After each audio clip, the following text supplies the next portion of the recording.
후보자 한 가지 묻겠습니다. 자료 제출을 하지 않는 이유가 뭡니까? 제 인사청문회 준비 과정에서 최대한 성실하게 자료를 제출하기 위해서 저도 노력을 했습니다만, 다만 저희 가족의 좀 내밀한 사생활이나 이런 부분에 대해서는 제가 좀 제출하지 못했던 점에 대해서 양해의 말씀을 드립니다. 그리고 지금 위원님들께서 말씀하신 부분들을 포함해서 제가 실무진들과 함께 더 추가로 제출할 자료들이 있는지 한번 검토하고 제가 말씀을 드리도록 하겠습니다. 다른 후보자도 아니고 검찰총장 후보자죠? 예. 다른 분보다 더 법에 엄격하고 법을 지켜야 되겠죠? 예. 자료 미제출에 대한 그렇게 하면 안 된다는 법적 규정을 혹시 알고 있습니까? 저 위원장님 말씀하신 바와 같이 국정감사 및 조사에 관한 법률상 자료 제출은 문헌적으로는 국가안보와 외교상 비밀이 아니면 제출해야 되는 것으로 규정되어 있는 것으로는 알고 있습니다. 다만 모든 법률은 내재적 한계가 있고 헌법상 후보자, 예. 내재적 한계를 얘기하는 것이 그럴듯해 보이나 본인이 자료 미제출한 거에 대한 면죄부가 되지는 못합니다. 자, 내재적 한계라는 것은 법에서 규정한 부분에 대해서 그걸 제외하고 해석상의 문제죠. 그러나 분명히 대한민국은 법치국가이고 법에서 문자로 규정하고 있는 부분은 안 지켜도 됩니까? 내재적 한계를 운운하면서? 위원장님, 제가 위원장님과 전 위원님들께서 말씀하신 자료에 대해서 좀 추가로 제출할 부분이 있는지는 제가 신문지로 자, 후보자 들으세요. 말씀드리겠습니다. 지금 인사청문회 공직자 후보자로 그 자리에 앉아 계시죠? 예, 그러면 인사청문회법을 따라야 되겠죠? 예, 그렇습니다. 네. 인사청문회법에서는요, 수사 중인 사안이라거나 아니면 개인정보보호법에 따라서 답변하기 어렵다라는 것, 그리고 거기에 따른 자료 미제출은 처벌하게 돼 있어요. 그리고 그렇게 하지 말라고 규정되어 있어요. 하도 그런 핑계를 대기 때문에. 따라서 지금 후보자가 얘기하는 부분은 지금까지 의례껏 관례상 해왔던 것에 기대어서 자료를 미제출을 하고자 하는 것으로밖에 볼 수 없습니다. 그러면 안 됩니다. 안 된다는 법조항을 제가 읽어드리겠습니다. 만약에 이 법조항을 제가 주지를 시켰음에도 불구하고 자료를 계속 미제출, 자료 제출을 거부할 경우에는 특단의 조치를 취할 것이라는 것을 미리 말씀드립니다. 인사청문회법 공직후보자는 국회 증언감정법 제4조 1항 단서 규정에 해당되는 경우에는 답변 또는 자료 제출을 거부할 수 있다. 자료 제출을 거부할 수 있고 답변을 거부할 수 있어요. 국회 증언감정법 4조 1항입니다. 그럼 4조 1항이 뭐냐? 그걸 읽어드리겠습니다. 군사, 외교, 대북관계의 국가 비밀에 관한 사항으로 그 발표로 말미암아 국가 안위에 중대한 영향을 미칠 수 있음이 명백하다고 주무장관, 법무부 장관이겠죠. 증언 등의 요구를 받은 날부터 5일 이내에 소명하는 경우에는 그러하지 아니한다. 이렇게 되어 있습니다. 자, 후보자 자녀가 어느 학교를 다녔는지 이거를 자료 제출을 거부한다고 그랬어요. 그러면 그것이 군사에 해당됩니까? 후보자 말해보세요. 군사에는 해당하지 않습니다. 외교에 해당됩니까? 네, 외교에도 해당하지는 않습니다. 대북관계에 해당됩니까? 해당하지 않습니다. 그것이 알려지면 국가 안위에 중대한 영향을 미칠 수 있음이 명백합니까? 그렇지는 않다고 생각합니다. 근데 왜 제출하지 않습니까? 제가 말씀드린 대로. 자, 또 예. 얘기할게요. 예. 그런 걸로 피해 나갈 수 없습니다. 이전까지 법사위에서는 그랬는지 모르겠지만 정청래 법사위 체제에서는 허용하지 않습니다. 또 읽겠습니다. 형사소송법 제148조 누구든지 자기나 다음 각호의 어느 하나에 해당하는 자가 형사소추 또는 공소제기를 당하거나 유죄 판결을 받을 사실이 드러날 염려가 있는 증언을 거부할 수 있다. 이렇게 돼 있어요. 이거 말고는 거부하시면 안 됩니다. 그리고요, 형사소송법 149조는 직업상 다른 사람의 비밀을 알았는데 그것을 공개할 경우 타인에게 피해가 줄 경우는 증언이나 자료 제출을 거부할 수 있겠죠. 그럼에도 불구하고 단서조항 본인의 승낙이 있거나 중대한 공익상 필요가 있을 때는 예외로 한다. 이렇게 돼 있어요. 그래서 제가 이걸 읽어드린 취지는 지금 후보자가 얘기하는 뭐 사생활, 개인정보 보호, 뭐 수사상 기밀이기 때문에 하는 것은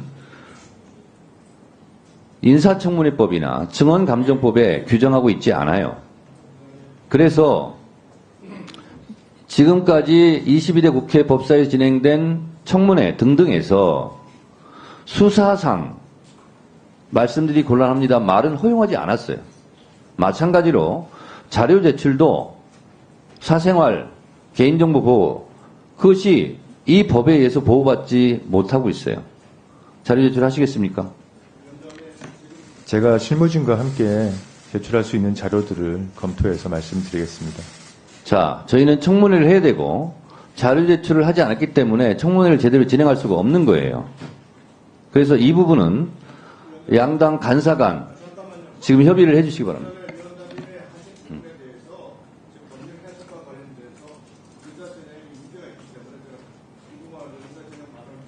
네, 의사진행발 하세요. 위원장님께서 지금 국회 관련된 인사청문회법 관련 규정을 말씀을 하셨습니다. 그런데 인사청문회법 제19조를 한번 보시면요. 위원회의 구성과 운영, 인사청문회 절차 운영 등에 관해서 이 법에 규정한 사항을 제외하고는 국회법, 국정감사 및 조사에 관한 법률, 증언감정 등에 관한 법률을 준용한다. 이렇게 되어 있습니다.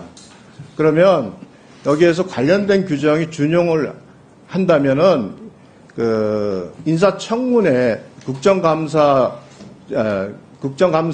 제8조를 보시면 감사, 조사의 한계, 감사 또는 조사는 개인의 사생활을 침해하거나 계속 중인 재판, 수사 중인 사건의 소추에 관여할 목적으로 행사되어서는 아니 된다.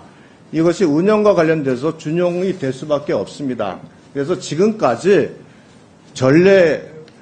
과거에 이 내용을 자료 제출과 가서 논란이 많았던 이유고 자료 제출이 일부 안 된 이유는 이와 같은 법 규정상의 적용에 어떤 여러 가지 문제가 있었기 때문에 이 부분에 관해서 이렇게 진행이 되었던 겁니다. 특히 본인이 아닌 가족에 대한 문제, 자녀에 대한 문제 이런 부분에 인사청문회에 있어서 그것이 정말로 언론에 특히 문제가 되거나 또는 무슨 그 과정 속에서 의혹이 제기된가 하는 특별한 경우가 아니라면 그냥 일반적으로 모든 가족과 관련된 모든 문제를 그대로 다 내라고 하는 부분에 대해서 지금까지 서로 양해가 있었던 부분이 있습니다. 또한 재판 또는 수사 중인 사건과 관련된 부분에 대한 자료를 요구할 때는 지금까지 준용 규정에 근거해서 지금까지 감사 청문 피의 대상 기관에서 이 부분에 대해서 자료를 제출하지 않은 부분이 있기 때문에 이 부분에 대한 해석이 문제가 있어서 지금까지 진행된 것이지 일방적으로 과거의 법사위나 다른 상임위에서도 법에 근거 없이 이것이 이루어진 게 아닙니다. 그래서 제가 지금 우리 후보자 측에서 낸 자료 중에 일부의 자료에 대해서는 아마 지금 감사법 제8조에 근거해서 자료 제출을 내지 않은 것으로 알고 있습니다. 이게 준용이 되기 때문에 이 준용 규정을 가지고 해석을 한다면 이건 조정을 해가야 되는 것이지 일방적으로 이게 위법이다 단정할 사안은 아니라고 생각을 합니다.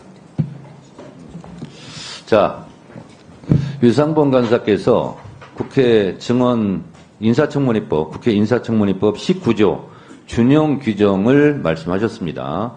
제가 정확하게 다시 읽어드리도록 하겠습니다. 인사청문회법 제19조 준용 규정, 위원회의 구성, 운영과 인사청문회의 절차 운영 등에 관하여는, 여기까지 잘 들어보세요. 그 다음이 중요합니다. 이 법에서 규정한 사항을 제외하고는, 이 법에서 규정한 사항을 제외하고는 국회법, 국정감사 및 조사에 관한 법률 등등을 준용한다. 이렇게 돼 있어요. 이 법에서 규정한 사항을 제외하고예요. 그리고 다른 법의 준용 규정을 따르는 거예요. 그러면 이 법에서 규정한 사항을 제외하고 했으니까 이 법에서 규정한 것은 지켜야 되는 거예요. 무슨 얘기 아시겠습니까? 그래서 제가 아까 읽어드린 인사청문회법 제16조를 얘기한 겁니다. 무슨 얘기 아시겠습니까? 유상범 간사님이 더 강조해서 말씀해 주셔서 감사합니다. 인사청문회법 제16조 공직후보자는 국회 증언감정법 제4조 1항 단서의 규정에 해당되는 경우에는 답변 또는 자료 제출을 거부할 수 있다. 그러면 국회 증언감정법 제4조 1항이 뭐냐? 그 4조 1항이 군사, 외교, 대북 관계의 국가 기밀에 관한 사항을 제외하고는 내라 이런 얘기예요. 이건 해석의 요지가 아니라 써 있어요. 글자로. 자,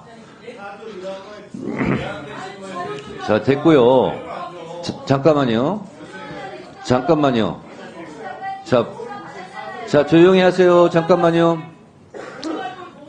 자, 다른 분들 다 조용히 하세요.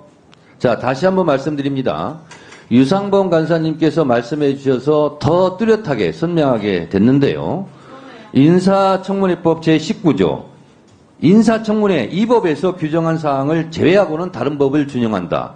그럼 이 법에서 정한 것은 지켜야 되는 거예요. 그래서 인사청문회법을 제가 아까 읽어드린 거예요. 다른 것을 준용하더라도 인사청문회법 제16조에서 규정하고 있는 걸 지켜라. 근데 예외가 있다. 그것이 국회 증언감정법 4조 1항이다. 그러면 4조 1항은 뭐냐? 군사, 외교, 대북관계, 국가 기밀에 관한 사항으로 그 발표로 말미암아 국가 안에 중대한 영향을 미칠 수 있음이 명백한 경우를 제외하고는 다 제출하라. 라는 거예요. 그렇잖아요? 그래서 잠깐만요.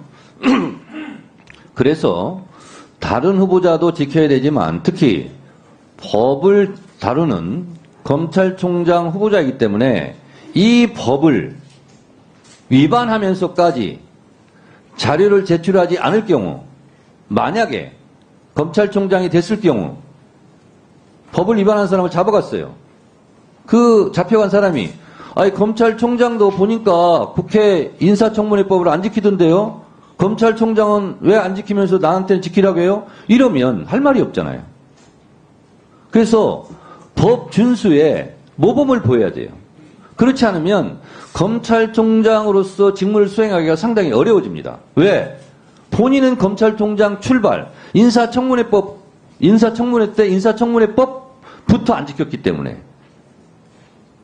후보자 어떻게 생각하십니까? 제가 제출할 수 있는 자료에 대해서 또 추가적으로 검토를 해보겠다는 말씀을 드리겠습니다. 자, 추가적으로 제출할 자료를 검토하지 말고요. 이것만은 못 제출하겠다 하는 게 있습니까? 한번 지금 말씀하신 내용들을 한번 살펴봐야 될 것 같습니다. 아니, 예. 그렇게 하지 마시고요. 지금 32%를 미제출한 게 아니라 32%만 제출했어요. 10건 중에 3건만 지금 제출했거든요. 7건은 제출 안 한 거예요. 그러면서 무슨 인사검증을 철저히 해주시고 존경하는 정청래 위원장님께 감사드리고 철저하게 물어주시고 성실하게 답변하고 그런 인사말을 어떻게 할 수 있어요? 위원장님, 제가 32%만 제출한 게 아니고 제가 한번 확인을 해봤더니 자, 그래서 양 간사간 지금 협의를 해주시고 자료를 이렇게 미제출을 70% 정도를 미제출한 했을 때 우리 인사청문위원들이 어떻게 청문회를 하겠습니까? 청문회를 하기가 어렵습니다. 그래서 잠시 양쪽 간사 간에 협의를 하시고 언제까지 지금 간사들은요. 민주당 간사님은 민주당 의원들이 요구한 자료 중에 요것만은 꼭 받아야 되겠다. 그리고 국민의힘 유상범 간사님께서는 요 정도는 꼭 받아야 되겠다는 것을 합의해 주시고 그거를 오전 중에 제출한 조건으로 인사청문회를 실시하도록 하겠습니다. 간사 간 협의를 위해서 잠시 정의하겠습니다.